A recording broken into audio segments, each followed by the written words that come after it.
Have you ever noticed that the creators of like the most successful entertainment franchise in history have spent the last 20 years just ruthlessly deleting their absolute best features? Oh, yeah. It's actually kind of wild when you stop and look at it. Right. I mean, think about it.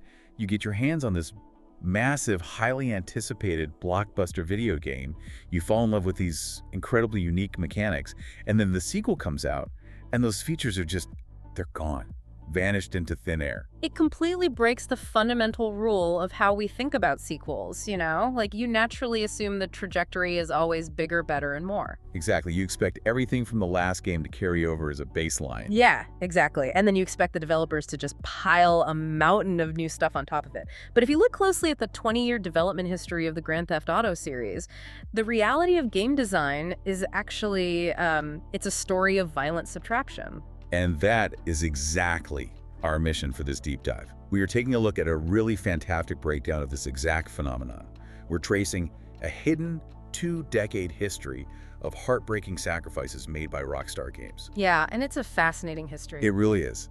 For 20 years, producer Dan Houser, who was writing the main stories and overseeing production from start to finish, he had to make these brutal, invisible compromises with every single release. Which I don't think most players even realize is happening behind the scenes. Right. So today, we are going to explore the massive technical bottlenecks that forced those cuts. And more importantly, we're going to reveal why the highly anticipated release of GTA 6 in 2026 is poised to finally permanently fix this historic mistake. It's going to be huge. Definitely. So if you want a shortcut to understanding the invisible gears turning inside your favorite games, you are in the exact right place. Well, let's start by winding the clock back a bit to the early 2000s, the dawn of the 3D era. Oh man, a classic era. Right, and this is where the ambition of game designers first violently collided with the physical reality of the hardware they were building for. Specifically, we're talking about the release of GTA 3. Yeah, that game was the ultimate pioneer. I mean, it was the first time anyone had seamlessly combined driving, shooting, and a fully open 3D world that you could explore it at your own pace. And because the developers were in totally uncharted territory, they threw in some incredibly experimental, highly interactive features. Just to see what stuck, basically. Pretty much. Yeah. They essentially built a technical playground to see what the PlayStation 2 could actually handle. Like, they implemented a fully functional car crusher. Wait, like a literal junkyard crusher? Yeah. You could steal a car, park it in a specific spot, and literally watch a machine pick it up and compact it into a cube. That is so cool for a game from that era. It really was. And they built a working drawbridge that operated on a timer, raising up to let boats pass underneath while traffic piled up. You could toggle a nostalgic top-down camera view, and in a very visceral touch, there was full-body dismemberment. Oh, wow. Yeah, if an NPC was caught in an explosion, the character models would literally break apart. Wow, that was wildly ambitious. But then, and this is kind of the crux of it, we fast forward a bit to the next massive release, Vice City. And this is where the core mystery of our deep dive really begins. Because Vice City was a massive leap forward. Massive leap. I mean, in terms of its neon-soaked map and its cinematic story, it was legendary. Yeah. But absolutely none of those specific features from GTA 3 made the cut. No car crushers, no drawbridge. No top-down view. Right. And the dismemberment was totally gone. Not a single one carried over. It's crazy. Okay, let's unpack this, because it's like building this incredible multi-million-dollar dream house. You spend months carefully picking out all this amazing custom furniture. And then you move to a new neighborhood. Yeah. And instead of packing up your stuff, you just drag all your coolest custom furniture out onto the lawn and abandon it. Like, why throw away the good stuff? Especially when Vice City was supposed to be the ultimate upgrade. Well, what's fascinating here is that the answer actually lies in the underlying architecture of how digital bodies are constructed.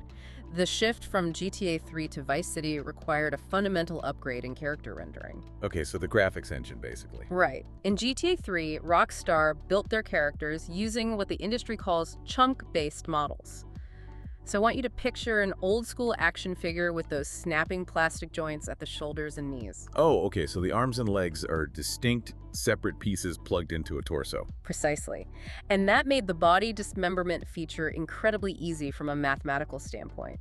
If a character takes damage, the game engine just unsnaps the plastic joint. Oh, that makes sense. It's just detaching an object. Exactly. It requires very little processing power. But for Vice City, they wanted the characters to look more human and less robotic, right? so they upgraded to mesh-based models. How does a mesh model work differently? Think of it like taking a seamless latex suit and stretching it over a wire skeleton.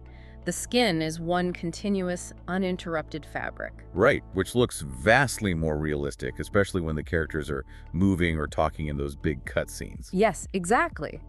But think about what happens if you want to blow an arm off that model. You can't just unsnap a joint anymore. The computer processor has to dynamically calculate tearing that digital fabric in real time. Ah, I see. So the PS2 processor would essentially melt, trying to do that complex math while simultaneously rendering a city full of cars and neon lights. It was mathematically impossible given the constraints of the console.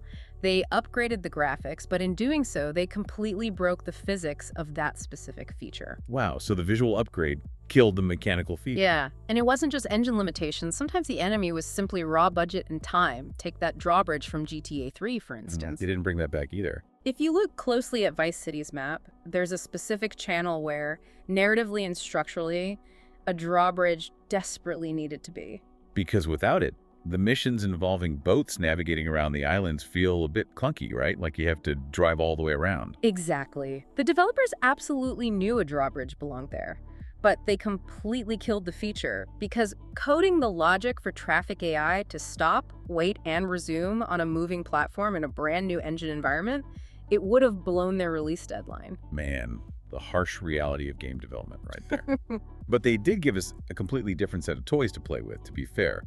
Vice City sacrificed the drawbridge and the dismemberment, but it gave us the North Point and Washington malls. Which were amazing at the time. Incredible. And these weren't just painted storefronts. They were massive interiors. You could run inside, see shoppers browsing, break the glass, and even drive a motorcycle through the food court. So much chaotic fun. Oh, absolutely.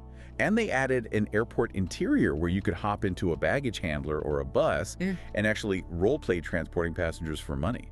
It was a huge accomplishment in interior world building. But that trade-off swapping one set of interactive features for an entirely new set, that became the defining curse of the franchise. How so? Because the moment Rockstar moved to their next magnum opus, which was GTA San Andreas, those incredible sprawling mall and airport interiors were just deleted. So they solved the puzzle of making gorgeous interiors and then immediately threw the solution in the trash again. Yep. Because the priorities shifted drastically. If Vice City was an experiment in deep, granular interior detail, San Andreas was a complete paradigm shift toward massive, sprawling geography. Oh, right, because they weren't just building a city anymore. They were building an entire state. 3 distinct cities separated by vast expanses of countryside, mountains, and deserts. Exactly. The scale of San Andreas was mind-blowing at the time. It was. But let me push back a bit here. Why does making the map wider mean you have to lock the doors to the mall? I mean, if the code for a mall interior already exists from the last game, why can't you just drop it into the new map? That comes down to how video game memory works. When you are flying a plane over a mountain in San Andreas, the game has to load and render miles of continuous outdoor space into the console's active memory. Right, so the horizon doesn't just pop into existence right in front of your eyes. Exactly, to prevent that pop-in. But that geographical rendering eats up almost the entire pie chart of available system resources. There simply wasn't a single slice of memory left to keep a highly detailed populated mall loaded in simultaneously. They basically had to choose between scale or soul. Okay, scale or soul. That's a great way to put it. But instead of malls, San Andreas crammed in a dizzying list of new mechanics. Like, you could hit the gym to build muscle. Which was revolutionary. Yeah, and it wasn't just a stat bar. Your character's actual physical body changed. If you ate too much fast food, you gained weight and ran slower. They added driving schools, playing schools, and an entire dynamic gang war system where you could recruit followers off the street to fight for territory. The scope was insane. You could dual-wield weapons, play basketball, and learn distinct martial arts styles. It's just wild. It is an astonishing list, but I really want to highlight the technical burden of just one of those features, the weight gain. Remember the mesh-based models we talked about? The seamless rubber suit? Right, the ones that couldn't be dismembered. Well, San Andreas forced that rubber suit to dynamically expand and contract based on how many burgers the player ate. Oh my god, I didn't even think about the math behind that. Yeah. That means the game engine had to constantly store and calculate multiple physical states for the main character in active memory at all times. And the gang wars. The system had to track the loyalty, health, and positioning of dozens of independent AI characters fighting each other blocks away from where the player was standing. Which explains why those features became localized experiments. They weren't franchise staples. They were game-specific novelties, like you get gang wars and dynamic weight in San Andreas, but no functional malls. You get malls in Vice City, but no car crushers. Exactly. The tug-of-war between geography and mechanics was tearing their design documents apart. Which brings up a fascinating question for you, the listener. Think about the last time you played a massive, blockbuster, open-world game. Did you ever suspect that the developers were actually hiding their most innovative, cutting-edge mechanics in the smaller, cheaper spin-off games? Because that's exactly what happened next. Right, because as Rockstar's ambitions outgrew their main titles, that is exactly what they started doing. San Andreas proved that massive scale suffocates interactive detail.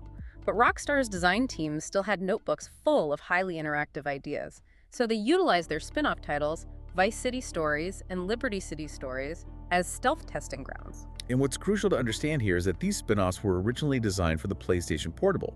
They were handheld games. Exactly. Because the screen resolution was smaller and the core map sizes were locked to the older, smaller city layouts, the system memory wasn't being hogged by geographical rendering. So they had extra juice to play with. Precisely. That freed up processing power for the engineers to finally experiment with the mechanics they had to cut from the main games. The stuff they managed to pull off in these handheld spin-offs is incredible and honestly kind of maddening when you realize it never made it back to the flagship titles. Like, in Vice City Stories, they finally added swimming mechanics that actually mattered. Yeah, the lifeguard feature. Right, you could play as a lifeguard and physically rescue NPCs who were drowning in the ocean. They implemented an air ambulance feature where you had to rescue people stranded on remote islands. You could literally pilot a helicopter with a suspended water bucket, fly over to a burning building, and dynamically drop water to put out the fires. It was so advanced, and Liberty City Stories pushed the boundaries in a completely different direction. They introduced motorcycles to that specific map, which Rockstar's engineers couldn't figure out how to do in the original GTA 3 release due to physics clipping issues. It's wild that they figured it out on a handheld. Right. And they added a sleek feature to test drive cars at dealerships before stealing them. They even coded a dynamic cemetery where the names of specific characters who died during your playthrough actually generated onto the headstones in real time. Oh, and they had a fully functional ferry system that let you transport your car between islands. Okay, putting out dynamic building fires with a helicopter water bucket on a tiny handheld console, but not in the massive flagship title on your television. It is the ultimate proof that the developers had boundless imagination, but the physical technology was acting like a straitjacket. And that straitjacket was about to get much, much tighter. Because as we move out of the PS2 era and into the HD era of the PlayStation 3 and Xbox 360, the problem violently shifts. It is no longer about game design choices. It becomes a crisis of fundamental game engine bottlenecks. Okay, let's talk about the jump to GTA 4. Up until this point, Rockstar had been building all these games on licensed third-party software called the Renderware engine. But for the HD era, they decided to build their own proprietary universe from scratch. The Rage engine. Right, which stands for Rockstar Advanced Game Engine. Sounds intense. It was. Rage was designed to simulate reality at a level the industry had never seen. The jump in graphical fidelity, lighting, and specifically physics was staggering. Every car had independent suspension physics. Every character reacted dynamically to being bumped or shot using a euphoria physics system. And it looked gorgeous, but the sources indicate it absolutely annihilated the scale of the game. Why does having better physics mean you have to shrink the map? Because calculating physics is essentially asking a computer processor to do hyper-advanced calculus 100 times a second.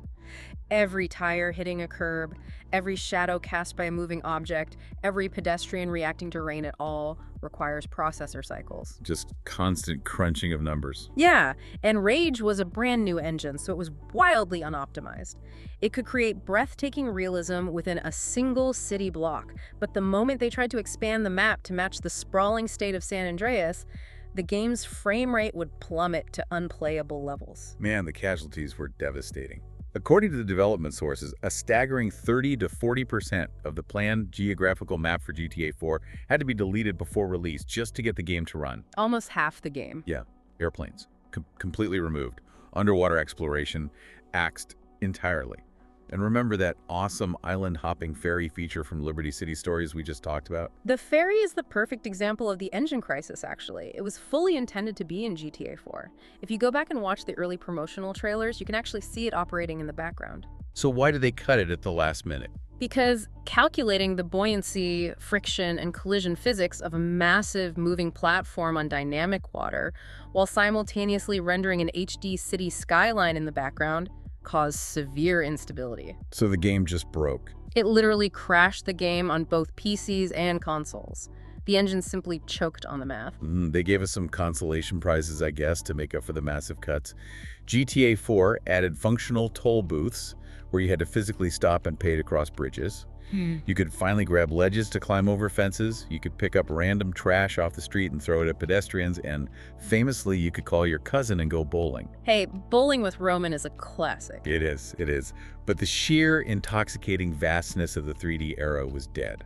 Which naturally leads to the next logical assumption, right? If the brand new Rage engine was the bottleneck in GTA 4, what happens when Rockstar's engineers spend 5 years mastering and optimizing that engine for the sequel? Well, when GTA 5 came out, they did fix the software.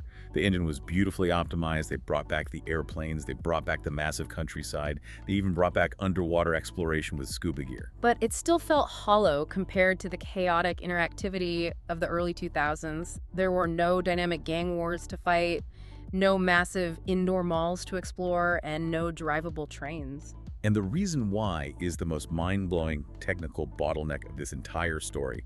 Here's where it gets really interesting.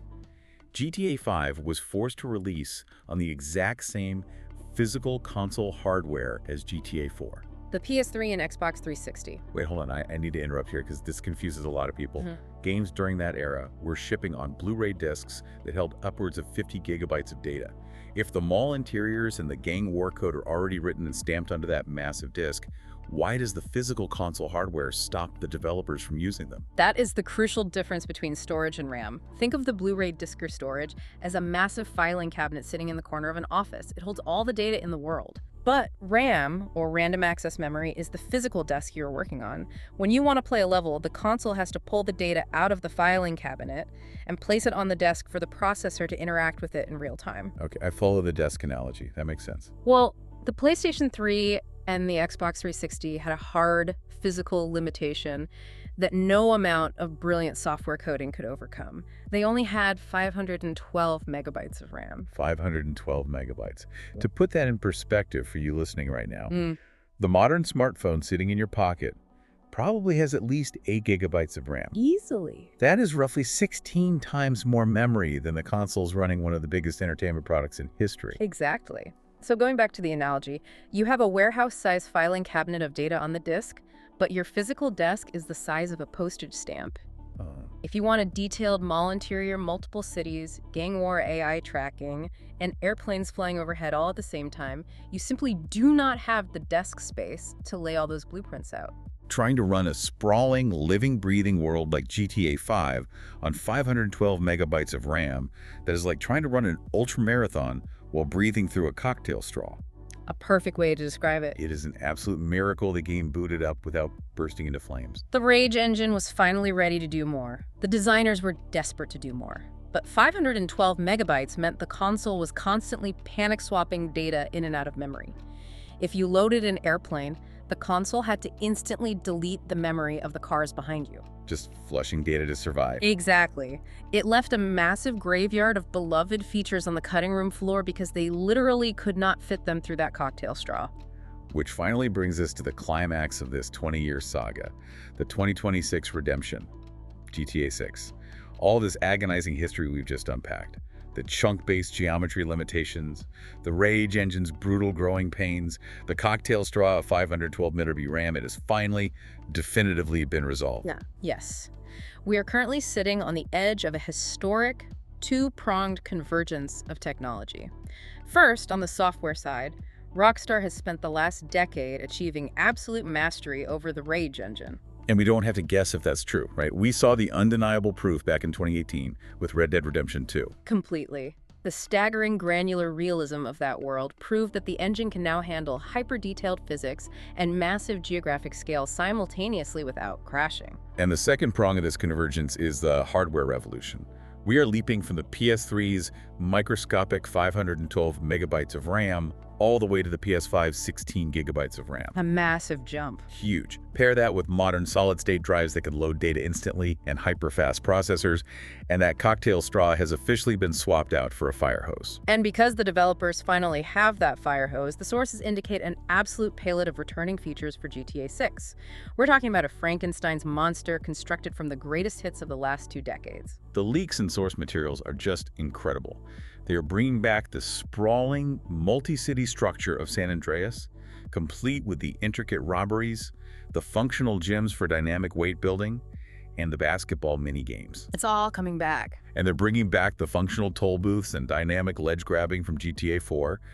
But the most shocking part, they are reaching all the way back 25 years to 2001, utilizing the modern engine to finally bring back the working drawbridges and the visceral body dismemberment from GTA 3. It's wild. They are even reviving the dynamic lifeguard rescue missions that were trapped on the Vice City Stories handheld spin-off. And what's truly fascinating is that Rockstar hasn't just been hoping this works, they've been actively proving it. The proof has actually been hiding in plain sight. Wait, how so? Well, for years, Rockstar has been using GTA Online as a massive live interactive beta test. Instead of just releasing new cars, they've been quietly injecting and testing complex mechanics into the online servers. Oh, like a test run? Exactly. Testing dynamic casino heists, complex AI routines, and multi-layered physics interactions.